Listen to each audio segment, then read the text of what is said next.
Einen sehr frischen guten Morgen und willkommen Sie zurück noch einmal. So, hier bin ich, Urvashi Sharma, deine Deutschlehrerin. Und heute. So, 8th class, the topic that I am going to start today is RELATIVSÄTZE, which means relative clauses, right? So, there are few points that you need to keep in mind while we will be doing the concept. RELATIVSÄTZE or relative clauses are subordinate to the main clause. The main clause contains the main statement, and the relative pronoun which begins the relative clause refers to the noun in the main clause, which means there will be two clauses, subordinate and main clause. Main clause will have the main information and the extended information is given in the subordinate clause. First point, the verb in the relative clause comes at the end of the sentence in the conjugated form, which means this is what you have done in the concept of conjunctions also. Whatever verb we have, that verb has to take the last position in the sentence. Second point, there is a comma before the relative clause. This is also same. You have done previously the same thing in last chapter where we had some conjunctions and you put comma before them, like while was there, das was there. So if you remember, you put comma before them, and after a comma you put the verb at the last. Point number 3, the relative pronoun comes immediately after the noun in the main clause, which means whatever pronoun we will have, that will come immediately after the noun. Then fourth point, and in third point, keep one thing in mind, that the noun and pronoun, that pronoun will be indicating to noun only. It's just that we will be replacing the noun by pronoun to avoid repetition. Fourth point, the relative pronoun in German corresponds to who and which or that thing in English, which means this is quite a simple thing. You people are aware about this.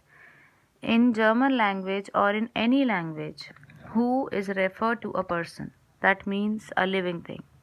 Whereas if I'll talk about which will always refer to things, that mean non-living thing. So same in German language, if you will be using a pronoun, that pronoun has to be specific, whether you are using it for a person or you are using it for a thing. Fifth point, the relative pronoun is same as the definite article. In relative pronoun concept, they will remain same. Whatever general article the concept will have the same article in the relative pronoun. Suppose der in nominative will remain der, das will remain das, die will remain die. So this will remain same. Sixth point, the relative pronoun agrees in gender with the noun to which it refers, which means this is also a very simple thing. Whatever gender you will have of the noun, the pronoun will refer to the same. Like if I'm talking about Tina, I'll be replacing it by Z. If I'm talking about Aman, I'll be replacing it by er.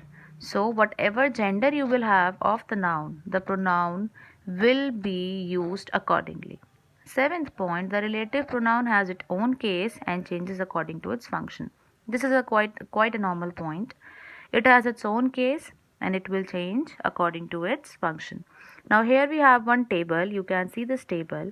In this table you have four different concepts, that is nominative, accusative, dative and genitive. So far you people have done till dative. Genitive is out of your syllabus, so you have to cut this. In masculinum, that is der, neutrum, that is das, femininum, that is die, and plural, that is die. So you people have done this multiple times. I have given you a trick also, that was Ressa, Nessa, Mr. Mn. For nominative it was Ressa, for accusative it was Nessa, and for dative it was Mr. Mn. So you have to learn this trick also. This will help you further. And there are few examples given in your book. Please have a look on those examples. Like first one is, der Mann, der Karl heißt, ist Ingenieur. Der Mann, it is nominative sentence, so der will become der. Okay, and you can see the verb heißt is coming at last. So this is what I taught you, and comma is also there. The few things you have to keep in mind. Second is der Mann Danish Besucher ist mein Onkel. This is nominative. This is accusative. Der will change into den since it is accusative. Comma is there. Verb is coming at last. This is what you have to do. That's all. So rest I'll explain in my next class. Till then, bye bye and take care of yourself.